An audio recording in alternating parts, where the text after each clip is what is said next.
les Britanniques se font progressivement à la nouvelle grande figure de la monarchie. Difficile d'oublier la reine Elisabeth II, dont les 70 années de règne ne seront sans doute jamais égalées, mais le roi Charles III a bel et bien pris sa place depuis ce jeudi 8 septembre et l'annonce officielle de sa mort au monde entier. Charles souverain, l'ordre de succession au trône est bouleversé. Ainsi, le prince George, fils aîné de Kate Middleton et du prince William, devrait succéder à son père, en deuxième position. À moins qu'un événement inattendu ne vienne tout bouleverser.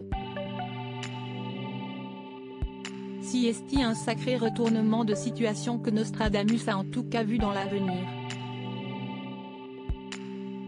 Le site The Sun indique que l'auteur Mario Reading, auteur de Nostradamus, Complete Prophecies for the Future, y fait part d'une prédiction étonnante, parce qu'il désapprouve son divorce, un homme sera considéré comme illégitime.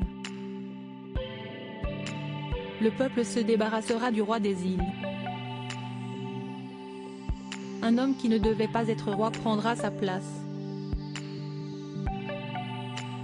Il se pourrait donc que le prince Harry monte sur le trône.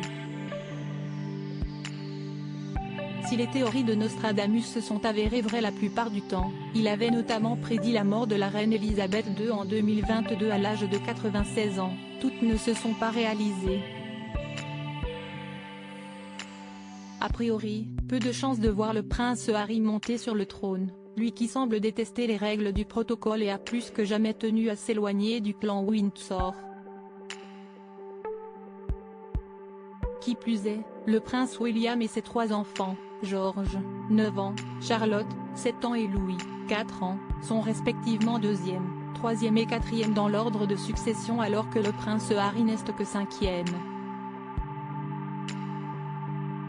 Il faudrait donc que le prince William et ses 3 enfants soient tous dans l'incapacité de régner sur le Royaume-Uni pour qu'il y ait un mince espoir de voir Harry prendre la place de son père. Il faudrait déjà que le roi Charles III abdique. Malgré la mauvaise réputation qui lui a longtemps collé à la peau, le nouveau souverain a gagné en popularité en l'espace de quelques jours. Et il a lui aussi fait la promesse de servir le peuple britannique aussi longtemps que la vie le lui permettra. Céder son trône n'est donc pas à l'ordre du jour.